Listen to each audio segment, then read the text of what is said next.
의미를 기억하고 찾는 거죠. 여러분들 어디를 가든지요, 의미를 찾으세요. 이 장소의 의미, 이 만남의 의미, 이 일의 의미. 이런 걸 못 찾으면 보람도 없고 전혀 남는 것도 없어요. 그래서 늘 의미를 찾으셔야 돼요. 오늘 25주년 이것도 하나의 의미죠. 뭐 어린이날, 어버이날, 스승의 날 이거 왜 기념합니까? 어린이를 위한 날입니까? 부모님 날입니까? 스승의 날입니까? 아니거든요. 우리가 혼자 태어나고 혼자 자라고 배운 것이 아니라는 걸 배우는 겁니다. 어버이날은 어버이날이 아니에요. 어버이를 둔 자식의 날이에요. 어린이날은 어린이날이 아니에요. 어린이를 생각하는, 또 우리가 어릴 적에 있었던, 그리고 앞으로 후대들을 생각하는 날이에요. 스승의 날은 스승을 위한 날이 아닙니다. 우리는 스승을 통해서 배우고 그리고 그걸 발전시켜 왔잖아요. 특히 우리는 스승의 날을 통해서 진정한 참 스승 되시는 예수님을 생각하고, 또 우리는 생일을 통해서 부모님이 나를 낳아주신 그걸 생각하고, 그들의 헌신과 희생, 가르침이 없이는 우리가 이 자리에 없잖아요. 그리고 그 배후에 우리를 창조하신 하나님, 그리고 나를 이 땅에 있게 하시고 영원한 생명 주신 예수님의 십자가, 그의 희생, 이런 것들을 우리가 생각하는 거죠. 25주년 돌아볼 때 한 사람으로부터 시작을 했지만 혼자 온 게 아니죠. 절대로. 하나님 은혜로 여러분과 함께 세워온 그런 25주년입니다. 아멘. 저 목사님 교회가 아니에요. 같이 함께 온 거죠. 거기에 우리가 눈물과 땀과 기도를 쏟아내어서 주님의 몸된 교회를 세워가는 거예요. 그런 헌신 없이는 세울 수가 없죠. 앞으로도 그렇겠죠. 지금 남아있는 여러분이 25주년의 주역입니다. 우리 교회가 렘넌트잖아요. 렘넌트 교회, 남은 자의 교회. 여러분 지금 남아있잖아요. 저는 지금 캡처한 저 사진들을, 저거 외에도 많죠. 이제 한 좀 우리가 다음 기념, 내년이나 또 그 이후에는 우리 앨범을 좀 제작해서 만들 필요가 있어요. 근데 옛날 사진들 보면 함께 시작했다가 함께하지 못한 분들도 많이 보이잖아요. 마음이 아프고 또 조금 쓰리기도 하고 그렇습니다만은, 결국은 남은 자들의 교회가 광주 렘넌트 교회죠. 여러분이 주역이고요. 여러분 한 번 쓰임 받는 일꾼 되지 말고 주님 오실 때까지 지속적으로 쓰임 받는 우리 성도들 되기 바랍니다. 25주년 즈음에서 우리가 과거를 발판으로 우리가 만들어가야 될 교회의 모습에 대하여 생각해 보는 그런 시간이 되었으면 좋겠습니다. 예수님께서 오늘 본문에 마태복음 4장 19절 제자들을 부르셨을 때 나를 따라오라, 내가 너희를 사람을 낚는 어부가 되게 하리라 그랬죠. 예수님의 제자들은, 제자라는 단어 자체가요, 학생이란 뜻이에요. 학생, 배우는 사람을 말해요. 제자는 배우는 자입니다. 배우기를 열망하는 사람. 예수님을 그냥 따라가는 게 아니고 예수님으로부터 배우는 거죠. 그래서 그들을 보고 제자라고 하는 겁니다. 우리는 예수님의 제자죠. 우리 예수 제자예요. 그리고는 그 부르신 제자들을 교회로 세우셨어요. 교회는 교회 당을 말하는 게 아니고 저와 여러분을 교회라고 하는 겁니다. 교회는 예수님의 몸이에요. 영으로 함께 계세요. 그래서 성도가 서로 교통하는 것과, 그렇죠, 우리가 신앙을 배울 때 성도가 서로 교통하는 것, 그 교통이 뭐냐, 성도들과 서로 교제해야 돼요. 팔과 몸이 교통하는 것처럼, 몸과 다리가 교통하는 것처럼, 뇌를 통해서 모든 신경으로 온 몸이 교통하는 것처럼, 여기도 교통 있잖아요. 차들이 다니는 교통. 여러분, 우리는 영으로, 말씀으로 예수님과 교통하고 성도들과 서로 교통하고 해야 돼요. 그래서 이게 너무 중요합니다. 나 혼자만 잘 믿으면 되지. 아니, 나는 사람들하고 함께하기 싫어. 저도 그랬습니다. 성경의 원리는 그렇지가 않아요. 예수님께서 서로 사랑이라고 그랬죠. 오 메시지가 서로 사랑이라고 합니다. 서로 사랑이라. 어느 정도로 사랑이냐? 목숨 걸고 사랑이라. 참 우리가 제일 안 되는 부분이라죠. 제일 상처 많고 인간관계. 이게 참 어렵죠. 교회 안에서도 마찬가지고. 어쩌면 교회의 기대를 막 가지고 왔어요. 사람들은 더 뭐 천사 같고 이런 기대를 가지고 교회에 다니는 사람은 다르겠지 하고 와 보면 그리고 깊이 들어와 보면 부딪히면 알게 되죠. 세상과 다를 바가 없는 인간의 모습을 보게 되죠. 그러면서 또 실망하고 낙심하고 좌절하죠. 그리고 또 다른 교회나 또 다른 어떤 그런 좋은 것이 있을까 찾아보는데 이 땅에서는 없습니다. 천국 가야 돼요. 그래서 여러분들이 자꾸 사람 보고 실망하는 분들은 천국 가시기 바랍니다. 천국 가세요. 이 땅에서는요, 믿을 사람이 없어요.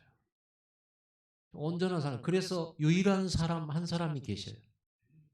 믿을 만하고 유일하게 나를 목숨 걸고 사랑해 주시고 부모보다 더한 사랑으로 나와 함께 계신 예수 그리스도.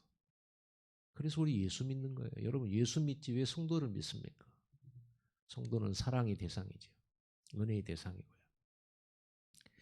그래서 그 예수님이 세우신 교회로 하나님 우리를 부르신 거예요. 그래서 교회라는 단어를 원어가 에클레시아라는 뜻입니다. 에클레시아라는 단어인데 에클레시아라는 뜻은 세상으로부터 불러낸 자들의 모임.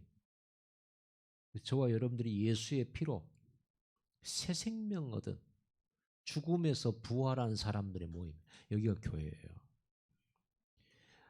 예수님은 십자가 죽으시고 부활하셔서 승천하셔서 하늘 보좌로 올라가셨지만 지금 제자인 저와 여러분 속에 성령으로 오셔서 우리와 함께 지금 일하고 계세요.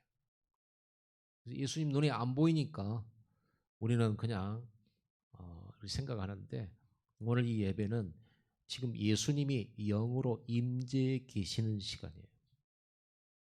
아마 눈으로 보인다 그러면 우리 자세도 달라지고 아마 뭐 여러 가지 달라질 부분들이 많을 겁니다. 예수님이 이 자리에 딱 계시다면. 그런데 예수님 눈에 안 보이게 여러분 안에 계시고 이 자리에 계세요. 틀림없어요.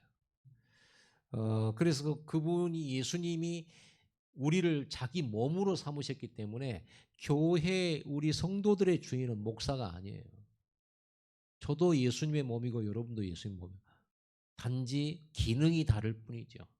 저는 말씀 사역자고 여러분들은 또는 중직자로 교사로 여러 가지 성도들의 어떤 자기 역할들이 있어요. 손가락의 역할이 다르고 눈과 귀의 역할이 다르고 속에 눈에 안 보이지만 가장 중요한 이 심장 이런 모든 기능이 달라요. 그런데 한 몸이에요. 그래서 왜 너는 손가락 같지 않냐라고 물어볼 필요가 없어요. 발가락 보고. 발가락은 발가락이지. 눈 보고 귀가 왜 너는 그걸 듣지를 못하냐 이러면 안 되죠. 다 달라요. 그렇지만 한 몸이에요. 예수님이 우리를 몸으로 삼고 지금 예수님은 이 지역 복음화를 하고 계시는 겁니다. 믿으시기 바랍니다. 그래서 교회는요 어떤 개 모임이나 어떤 무슨 뭐 이런 모임이 아니에요. 집단이 아니에요. 살아있는 유기체. 영적으로 예수님이 우리 안에 계시고 우리가 함께 그의 몸이 돼서 이 땅에서 하나님 나라를 이루고 사는 그런 살아있는 영적 실체입니다. 지금 제자들인 저와 여러분을 통해서 하나님 일하고 계시다면 우리 예수의 제자들이 있는 교회가 되겠죠. 여기가. 예수의 제자들. 여러분 예수님으로부터 배우기 원하시고 예수님을 따라가기를 원하십니까? 예수님은 제자를 부르실 때 막 뭐 많은 것을 하라고 이렇게 부르신 게 아니고요. 그냥 따라오라고 그랬어요. 예수님 또 하신 말씀이 내가 너희를 부른 것은 함께 있고자 하며 나아가 전도도 하며. 전도도는 2번이에요. 1번이 뭐냐? 함께 있는 거예요. 하나님의 목적은 하나님은 여러분과 함께 있는 겁니다. 그게 사랑이거든요. 하나님의 목표는 여러분과 함께 영원토록 사는 거예요. 그리고 하나님과 함께하는 이 축복을 누릴 때 전도도 되어지는 역사가 나타나. 이게 예수님이 부르신 목적이죠. 내가 너희와 함께하고 귀신을 전도도 하며 귀신을 내어쫓는 권세도 있게 하라. 능력을 준다는 거죠. 전도 때문에. 자, 그렇다면 우리는 예수의 제자들이 있는 이 교회의 모습은 어떤 모습이어야 될까라는 몇 가지, 한 세 가지 정도 생각해 보겠습니다. 첫 번째, 교회 성도들이나 우리도 그렇고 우리 후대도 그렇고 또 여기에 올 새로운 새 가족들도 교회 와서 뭘 봐야 되냐? 복음을 봐야 돼. 우리는 복음을 듣잖아요. 우리는 복음을 지금까지 말씀을 막 들었습니다. 그리고 복음을 전하기도 합니다. 그런데 복음에 말씀만 있고 눈으로 보이는 게 없다면, 그래서 예수님이 제자들을 불러가지고 너희가 빛이다 소금이다 하시는 거거든요. 그래서 이 복음이신 예수 그리스도를 보는 교회가 돼야 돼. 누구든지 이 교회에 왔으면 이 교회를 보면서 누구를 봐야 되냐? 예수 그리스도를 봐야 돼. 복음을 봐야 돼요. 여러분, 그 말은 무슨 말이냐 그러면 복음이신 예수님 자신이 복음이시잖아요. 복음이신 예수의 모습은 어떤 모습이었습니까? 우리 마태, 마가, 누가, 요한복음을 쳐다보면 예수님이 태어나심부터 죽으심까지 부활하심까지 승천하심까지 쭉 이렇게 기록을 해놨잖아요. 그럼 그 복음이신 예수님의 모습은 어떤 거예요? 어떤 모습이었습니까? 물론 십자가 지시고 우리를 대신에 죽으셨지만 그 십자가에 죽기 전까지 예수님의 모습을 살펴보면 예수님은 소외된 자를 찾아가셨어요. 예수님은 죄인을 찾아가셨어요. 그리고 그들을 치유하시고 가르치시고 소망을 주시고 어떤 절망자도 어떤 죄인도 예수님은 받아들이셨고 그들을 치료하셨고 그들을 구원하셨고 그들을 품으셨어요. 어, 그래서 그리스도의 그 십자가를 통해서 예수님은 우리에게 뭘 주셨나요? 우리의 죄와 삶의 무거운 짐에서 자유를 주시고 해방을 주셨어요. 어떤 상처 많은 인생도 예수님의 그 십자가 사랑 안에서 회복되고 치유되었어요. 그래서 우리 교회가 예수님의 십자가를 보는 교회가 되어야 돼요. 누구든지 우리 교회 와서 예수님의 십자가를 보는 교회. 십자가는 뭐야? 출애굽이 있는 교회. 묶여 있고 눌려 있고 갇혀 있고 포로되고 노예되고 속국되었던 우리의 영과 삶이 해방되는 교회가 돼야 돼.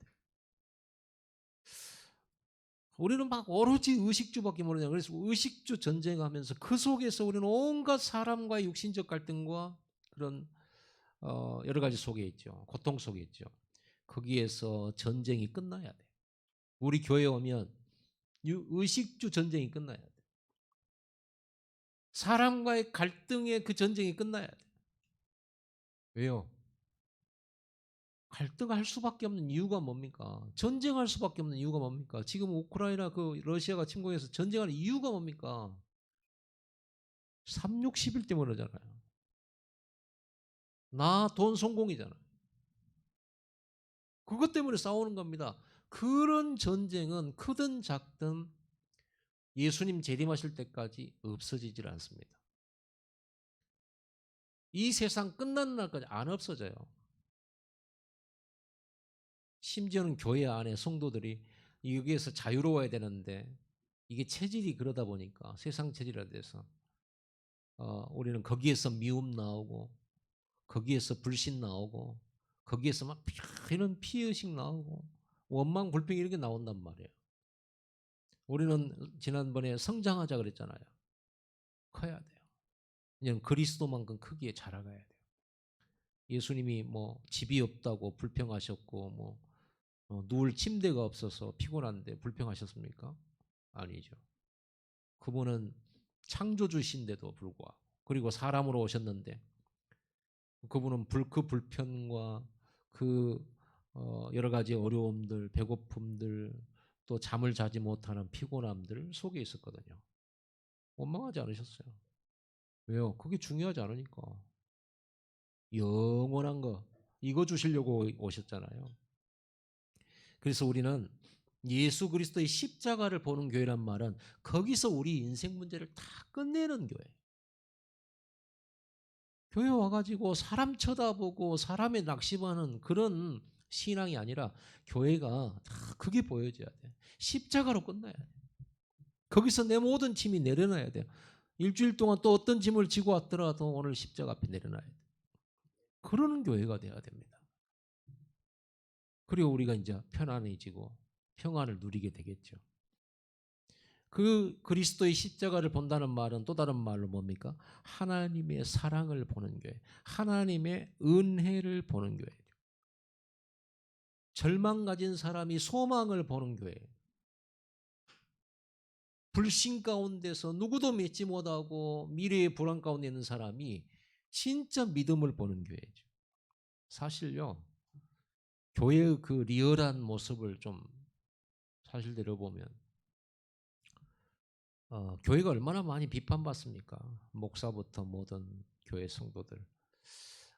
그래서 그런 교회 사람들의 모습을 보면서 실망해서 교회 떠난 사람 많고요. 그리고 요즘 청년들은 교회 안 옵니다. 청년들이 교회 안 와요. 큰일 난 거죠. 왜 안 오냐? 뭐 여러 가지가 이유가 있는데 특히 이제 교회의 여러 가지 모습들을 보고 실망한 거죠. 결국은 뭡니까? 복음이 없는 거예요. 교회를 보면서 복음을 봐야 되는데 어떻게 보면요, 복음 없이는 은혜 없이는 이해할 수 없는 현장 중의 현장이 교회예요. 사실 우리가 뭐 치유를 얘기를 하지만 고칠 수도 없고 고쳐지지도 않아요. 제가 25년 나를 볼 때 변화된 게 있냐라고 돌아볼 때 있기는 있죠. 그런데 가만 살펴보면 똑같아요. 또 25년에 함께 해오면서 같이 본 우리 성도들 변화가 된 게 있냐? 없어요. 또 율법으로 돌아가고 또 세상 기준으로 돌아가고 항상 그런 거 볼 때 어떤 면에서 보면 소망 없는 데가 막 또 교회 사람들이에요. 실망할 수밖에 없죠. 그런데 사실은 어, 변화가 아니고요. 또 치유가 아니고요. 뭐냐? 말씀과 성령으로 거룩해지는 거예요. 말씀이 있어서 거룩한 거예요. 예수님의 십자가 있어서 여러분이 거룩한 거죠. 그 은혜죠. 여러분 성경에 있는 언약 백성들, 교회 성도들 한번 모습을 살펴보세요. 형제들이 동생을 죽이려 하고 팔았잖아요. 그 언약 가문에 있는 일이에요. 근데 그 형제들이 12지파가 됐어요. 그들이 가나안 땅 정복했다니까요. 하나님이 주시기로 약속한 가나안의 언약을 누린 사람들이에요. 12지파. 동생 요셉을 팔았던 대장이 누군지 아세요? 장자 루벤이 아니에요. 네 번째 유다예요. 레아에게서 난 야곱의 부인 첫째 부인 레아에게서 난 네 번째 아들 유다가 요셉을 파는데 대장 노릇했어요. 그런데 하나님은 메시아 그리스도를 유다의 후손에서 나오게 하셔요. 유다의 후손에서 다윗이 나왔죠? 어째 그러셨을까? 아니 동생을 팔았던 대장 노릇했던 유다인데 왜 메시아가 유다를 통해 옵니까? 저는 이 부분에 대해서 뭐 여러 가지 생각도 하고 여러 가지 주석도 보고 혼자서 생각도 많이 해봤는데요. 답이 안 나와요. 근데 나중에서야 알았어요. 내가 내 자신한테 질문했거든요. 너는 어찌 너 같은 놈이 목사가 돼서 설교한다고 그러고 있느냐? 라는 질문. 근데 내가 뭐라고 내가 내 자신에게 뭐라고 대답했겠어요? 하나님의 은혜지. 은혜라고 밖에는 설명이 안 되잖아요. 그럼 어째서 그 12지파 중에서 그 막내 요셉을 팔아버린 그 제일 대장 나쁜 놈 우두머리 그 사람에게서 그리스도가 나요. 은혜예요. 근데 그 유다가 나중에 회개해요. 정말 자기가 잘못됐다라는 걸 회개하게 됩니다. 그 어디서 보입니까? 요셉이 총리가 됐을 때 곡식사로 애굽에 내려가서 요셉을 만나잖아요. 그때 아직 요셉이 자기가 형님들이 팔았던 동생이라는 걸 밝히지 않았을 때 요셉이 그렇거든요. 베냐민을 놔두고 너희 형제들에게 가서 아버지 모셔온다 그랬거든요. 그러니까 유다가 뭐라고 한 줄 아세요? 내가 대신 남겠다. 내가 대신 인질이 되겠다. 만약에 동생이 죽을 일 있다면 내가 대신 죽겠다 그런 거예요. 바뀌어버렸죠. 이제는 자기 가족과 가문을 위해서 언약을 위해서 생명 건 책임을 딱 지기 시작해요. 그렇게 됩니다. 그래서 하나님은 그 유다의 모습을 보고 자 가장 교회를 핍박하고 교인들 죽인 사람 중에 한 사람이 사도 바울이잖아요. 사도가 되기 전 바울. 그런 사람이 세계복음화 했어요. 하나님 쓰임 받았어요. 스데반을 죽인 사람 아닙니까? 바울이 교회 핍박하고 복음 몰라서 그런 사람을 사도로 증인으로 세웠어요. 그게 복음입니다. 사람들이 교회에 와서 뭘 봐야 되냐? 복음을 봐야 돼. 여러분들이 교회에 와서 뭘 봐야 되냐? 서로를 볼 때 복음을 봐야 돼. 내 자신이 무능하고 죄 많은 죄인의 개수 같은 나를 건지셔서 목사로 세우시고 장로로 세우시고 전도자로 세우시고 영원한 생명, 영원한 천국을 주신 그 하나님이 좀 나에게 잘못하고 피해를 줬다고 한 다른 성도 볼 때 저런 나쁜 놈, 저런 응답 못 받아야 돼. 조금 안 되지면은 슬쩍 기분이 좋잖아요. 내가 미운 사람이 안 되고 응답 못 받은 건 그게 기분 좋잖아요. 말은 안 하지만은. 여러분 똑같잖아요. 저 사람이 그리스도의 은혜가 필요하고 복음이 필요하고 복음이 들어가면 하나님이 쓰시잖아요. 나처럼. 이런 모습이 교회에 있어야 돼요. 인격의 수준을 기대할 필요는 없어요. 예수님이 제자들을 부르셔가지고 인격 훈련 시킨 적이 없어요. 예수님이 그리스도구나. 이걸 깨닫고 보는 순간 예수님과 함께만 있으면 되는구나. 그 예수님이 죽은 자 살리고 병든 자 고치고 죄인을 용서하시고 사하시고 그러셨잖아요. 그 예수님만 따라다니면서 박수치고 하나님께 영광 돌리고 그것밖에 한 것이 더 있습니까? 그게 제자예요. 우리가 할 것은 없어요. 여러분 마태복음 9장 12절에 13절에 예수님께서 어느 날 세리 마태의 집에 들어가셨어요. 세리는 세관, 세금 걷는 사람이잖아요. 세금 걷는 사람이 제일 비리가 많아. 왜? 많이 부과해서 많이 남기면 되는 거거든. 그러니까 세리가 부자예요. 그런데 유대인들이 볼 때 세리들은 매국노예요. 왜? 그 세금 걷어서 이렇게 로마에다 내잖아요. 많이 걷어가지고 자기 것 남기고. 그러니까 죄인 중에 죄인이죠. 다른 사람 유대인들이 입장에서 봤을 때 세리는 매국노고 죄인이고 아주 극악무도한 놈이고 그런 죄인하고는 가까이 함께도 안 하고 그렇게 생각했던 세리 마태의 집에 예수님 들어가서 식사를 하실 때 다른 세리도 왔고요. 또 이스라엘 사람들이 생각할 때 도덕적으로 죄인이라고 생각했던 많은 사람들이 제자들과 함께 앉아서 식사하고 예수님께 말씀 들었어요. 그때 바리새인들이 예수님한테 직접 말은 못하고 제자들한테 야, 너 그 선생님은 죄인들하고 같이 밥 먹네? 죄인들하고 식사하고 그러네? 비난하는 거죠. 어떻게 그럴 수 있냐 이거지. 왜 그들하고 함께 있냐? 식사하고 같이 함께하고. 그때 예수님께서요.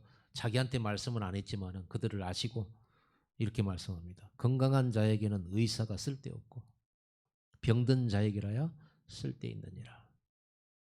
나는 의인을 부르러 온 것이 아니요 죄인을 부르러 왔느니라. 우리의 모습이 연약하니까 교회 와야 되잖아요. 잘 넘어지니까 예수님 필요한 거죠. 그래서 교회 성도들이 여기 새가족들이 또 많은 새신자들이 왔을 때 교회를 보면서 이걸 봐야 되는 거지. 근데 이거를 우리가 안 보여주고 교회가 조금 틀린 사람 정죄하고 잘못한 사람 기회 주고 기다려줘야 되는데 안 기다려주고 막 자르고 이거 하고 그래가지고 무슨 판 안 오고 그걸 우리가 복음을 못 보여주는 거예요. 여러분 우리는 복음을 보여주는 교회 만듭시다. 우리가 잘나면 얼마나 잘났겠어요. 잘하면 또 얼마나 잘합니까? 좀 못하면 어떻습니까? 일 중심이 되면 안 돼요. 복음 중심이 돼야지. 일은 못해도 은혜가 있어야 돼. 찬양은 못해도 은혜가 있어야 돼. 그렇죠? 우리가 뭔가 일을 했는데 잘못했다, 잘할 수 있다 이럴 수 있거든요. 그거 중요하지 않잖아요. 은혜스러워야 돼 교회가. 복음이 다 이렇게 보여질 때 은혜스러운 거예요. 은혜스러워야 돼. 우리는요 넘어지는 사람 보면서도 은혜스러워야 돼. 은혜스럽죠. 하나님이 붙들어 주시고 하나님이 하실 거니까. 오늘 본문에 이 베드로 보고 나를 따라오나 이랬잖아요. 내가 너희를 사람 낚는 어부가. 근데 그 베드로가 예수님 목숨 걸겠다고 했던 놈이 죄송합니다. 베드로가 아직 살아있으니 천국에 있으니까 들을란가는 몰라도 예수님 부인했잖아요. 나는 부인은 안 했거든. 나는 적어도 부인은 안 했고 몰라 총 들고 칼 들고 뭐 어쩔란가 모르겠는데 아직은 안 했잖아. 어쨌든 간에 그러니까 비판할 수 있는 거죠. 그런데 그 부인했던 베드로를 찾아와 가지고 네가 나 사랑하느냐. 왜냐 예수님은 그런 무서운 분위기 때문에 베드로가 거짓말했다는 걸 알고 계시거든요. 그 연약함을 알고 찾아오신 거예요. 또. 끝까지 사명 주시고 끝까지 또 미션을 줘요. 맡겨요. 우리는 누구 실수하면 잘라버리잖아요. 저런 사람이 이런 일을 할 자격이 있냐. 만약에 그런 눈으로 본다면 저는 여기 설 사람이 아닙니다. 절대로. 설 수가 없어요. 그런데 참 하나님 신기해요. 우리가 연약하고 부족하지만 오직 복음 붙들고 그 은혜로 다시 힘 얻어서 전도 나갈 때 하나님은 많은 열매를 주셔요. 하나님 안 써야 되는데 쓰시더라고. 어쩌겠습니까? 여러분이 기분 나빠도 어쩔 수 없어요. 나를 미워하는 사람은 내가 역사에 일어나면 기분 나쁠 거잖아요. 기분 나빠도 어쩔 수 없어요. 반대로 여러분이 그렇게 미워하는 저 사람이 그리스도 언약 붙들고 그 복음의 은혜를 입어서 힘입어서 하나님의 역사 일으킨다면 여러분들이 그걸 보면서 하나님은 이해할 수 없다고 왜 저런 사람이 역사하는가 모르겠다고 말한다면 하나님이 여러분에게 구원 주시는 그것도 이해할 수 없는 일이죠. 우리 기준은 은혜 중심이에요. 복음 중심이에요. 하나님은 저와 여러분을 쓰시고 계십니다. 그래서 우리는요 복음을 보는 교회라는 말은 무슨 말이냐? 하나님과 함께하는 것. 왜냐하면 거기서 능력이 다 나오거든요. 그리스도와의 생명적인 관계를 가지고 있어요. 생명적 관계. 포도나무와 포도나무 가지의 관계처럼 여러분들은 강단과 교회와 예수님의 몸이니까 교회가 여러분들은 그 교회가 생명적 관계여야 돼요. 포도나무와 가지와의 관계. 떨어지면 안 되는 거예요. 그래서 건강한 교회, 부흥하는 교회는요, 역사하시는 교회는 생명력이 충만한 교회인데, 어떤 교회가 생명력이 충만하냐면 교회밖에 몰라. 성도들이 강단밖에 몰라. 날마다 모이고 날마다 기도하고 교회에 오기를 즐거워하고 교회에 헌신하기를 기뻐하는 사람들이에요. 그런 사람들이 모이는 교회는요, 당연히 부흥됩니다. 따로따로 하지 마시고 한마음 되고 한 말씀을 하세요. 그리고 교회를 위해 열심히 교회를 들락날 닳도록. 예, 그게 뭐냐 그러면 교회 봉사해라 헌신해라 그런 말이 아니에요. 포도나무 가지가 포도나무에 붙어 있어가지고 그 포도나무에서 나오는 생명을 내가 마음껏 공급을 받기 위해 하는 거잖아요. 붙어 있는 그거는. 그럼 여러분 오해하시면 안 돼. 지금 목사님이 교회에 헌신하라고 봉사하라고 하는 거구나. 그게 봉사입니까? 포도나무가 가지 꽉 붙어 있으려고 바람이 불 때도 눈이 올 때도 눈이 와가지고 막 가지가 부러질 것처럼 있는데도 내가 포도나무 가지에 줄기에 꽉 내가 붙들 이게 헌신입니까? 살라는 거지. 근데 생명적인 관계니까 생명 걸고 붙어 있어야지. 남은 자 되시기 바랍니다. 진짜 렘넌트 교회의 성도 되기 바랍니다. 그리고 두 번째로 교회가 하나님의 나라를 보는 교회에 돼야 돼요. 하나님의 나라, 하나님이 다스리는 나라 말이에요. 우리가 막 뭔가를 인본주의적으로 뭔가를 막 만들어가지고 뭔가를 하는 게 아니라 하나님이 주인 된 교회, 하나님이 왕이 되는 교회, 그분이 다스리고 그분이 심판하시고 그분이 해결하시는 교회. 그래서 우리는 말씀 중심, 오직 말씀 중심, 강단 중심, 말씀 앞에 서는 성도. 말씀이 나오면 오케이. 말씀 앞에서는 모든 토론, 갈등 끝내버려요. 말씀을 따라가면 되니까. 그리고 그 말씀을 실천하고 실현시키는 교회. 이런 걸 볼 때 거기에 성령의 역사하고 그것에 하나님의 말씀이 성취되어지는 역사가 일어나잖아요. 말씀의 절대적인 흐름, 방향 이거를 알고 있는 교회. 흐름이 뭐예요? 말씀의 흐름이 뭐예요? 237 나라 5천 종족 살리는 거죠. 전도와 선교하는 거죠. 저는 그렇게 볼 때 우리 교회는 정말 바르게 가고 있다라고 믿습니다. 그래서 저는 이런 질문을 해요. 바르게 가는데 왜 숫자가 이것밖에 안 됩니까? 하나님 물론 제가 게으릅니다. 물론 제가 잘못한 것도 많겠죠. 그렇다고 해도 이건 좀 그러지 않습니까? 라는 질문을 할 때가 있어요. 근데 최근에 또다시 답을 얻었어요. 성도가 많으면 제자 훈련하기가 힘들어요. 왜 예수님이 5천 명을 모아놓고 제자 훈련 안 시키고 딱 12사람 왜 딱 70명 이랬을까요? 그리고 그 12사람에게 맡겨놓고 가셔버렸어요. 지금 우리 교회의 성도들이면 충분합니다. 여러분이 다른 사람을 제자로 세울 수만 있다면 지금 있는 성도로 충분한 거예요. 그래야 자주 만나고 자주 포럼하고 말씀을 가지고 기도하고 그렇게 될 거 아닙니까? 여러분이 말씀을 가지고 자주 만나고 여러 시간을 거기에다가 할애를 하게 될 때 제자 훈련되죠. 그래서 예수님은 아예 12제자 데리고 다니면서 먹고 자고 같이 가고 같이 놀고 같이 마시고 같이 배 타고 막 이랬어요. 그게 제자 훈련이에요. 그게 제자 훈련입니다. 아니 바쁜 시간에 해야 됩니다. 교회에서 자주 보는 사람이 제자예요. 제 얼굴에 제 눈에 자주 띄는 사람이 제자예요.